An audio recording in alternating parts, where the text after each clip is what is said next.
Linux-käyttöjärjestelmän kehittäjä Linus Torvalds oli äskettäin käymässä Suomessa. Koodaaja Guru sai nimittäin tekniikan edistämissäätiöltä huiman 100 000 markan apurahan. Vaikka Linus ei voinut apurahasta paljon puhua, saimme silti tietää legendaarisen miehen sielun elämästä yhtä ja toista tässä harvinaisessa haastattelussa, jonka Linda Croft hostasi tyylikkäästi TKK:n tiloissa. Linda, ole hyvä. Tervehdys kaikki siellä kotikatsomoissa. Tänä aamuinen autoilu kannatti Otaniemessä, sillä törmäsin Linus Torvaldsiin. Kaikille teille, jotka eivät tiedä, niin Linus on Linux-käyttöjärjestelmän isä.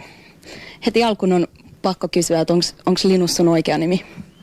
Kyllä se on ihan oikea nimi ja ehkä vähän epätavallinen, mutta kyllä niitä on siitä, mikä sen Peanuts-sarjan suomenkielinen nimi onkaan, niin mä luulen, että Linus on se alkuperäinen nimi Epulle. Ja on muitakin Linus-nimisiä. En mä ole ihan ainoa maailmassa. Miten Linux-käyttöjärjestelmä toimii?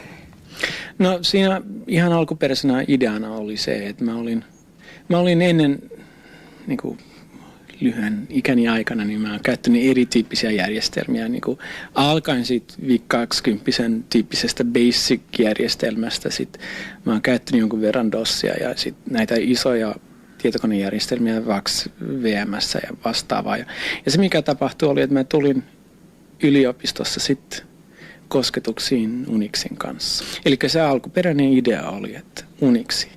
Ja Unixia on vähän vaikeaa selittää, että mikä se sitten on. Et jos ei Unix ole tuttu, niin sanotaan, että se on käyttöjärjestelmä, jolla on vähän sieluakin. Ja mä ostin PC:n, mutta sinne meni kaikki rahat ja ei ollut sitten varaa ostaa tämmöistä kaupallista Unixia, koska ne oli silloin 90-luvun alussa helposti jotain 25-30 000 markkaa. Ja Linux syntyi ihan siitä, että mä olin tekemässä tämmöistä testiohjelmaa, miten tämä kone toimii. Ja se vaan sitten kasvoi siihen Unixin suuntaan. Mitä mieltä sä oot näistä henkilöistä, jotka pitävät näitä I Hate Bill Gates-paitoja päällä? Sulla on kuitenkin suuri joukko kannattajia, etenkin näiden ohjelmoijien keskuudessa olet suuri guru heille. No mä itse asiassa, niin mua ei kiinnosta se anti-Bill Gates kovin paljon. Mä en nyt ihaile missään nimessä Microsoftia ja Bill Gatesia, mutta toisaalta mulle se ei koskaan myöskään ollut mikään motivaation aihe. Mulla ei ollut mitään syytä viedä DOSia tai Windowsia, koska mä en ole koskaan joutunut niitä käyttämäänkään. Ja ne, jotka vihaa Microsoftia, on yleensä tällaisia ihmisiä, jotka on joutunut olemaan vähän liiankin paljon DOSin kanssa yhteydessä ja päättänyt, että ne ei tosiaankaan halua koskaan enää.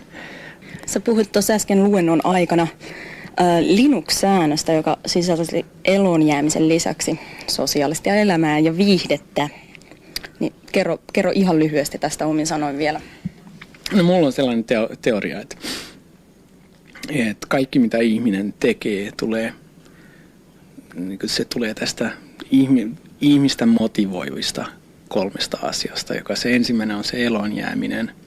Ja sitten kun elonjääminen on hoidettu kuntoon, eli ruoka ja katto pään päällä ja niin edespäin, niin sitten tärkeimmäksi tulee tämmöinen sosiaalinen puoli, että vaimo, 2 lasta ja koira.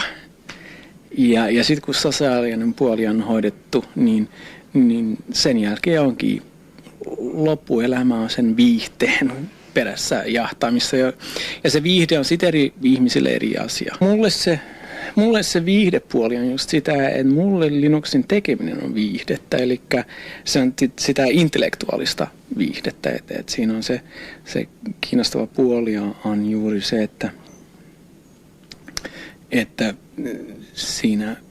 siinä ajatellaan ja pyritään löytämään se oikea ratkaisu. Ja tämä progressio elonjäämisestä viihteeseen, niin se on se, joka sitä tekniikkaa itse asiassa vetää. Ja se on se, joka tulee näyttämään meille, miten teknologiaa tullaan käyttämään tulevaisuudessakin. Onko Linux-sääntö perua Yhdysvaltojen ajalta vai Helsingin yliopiston ajalta?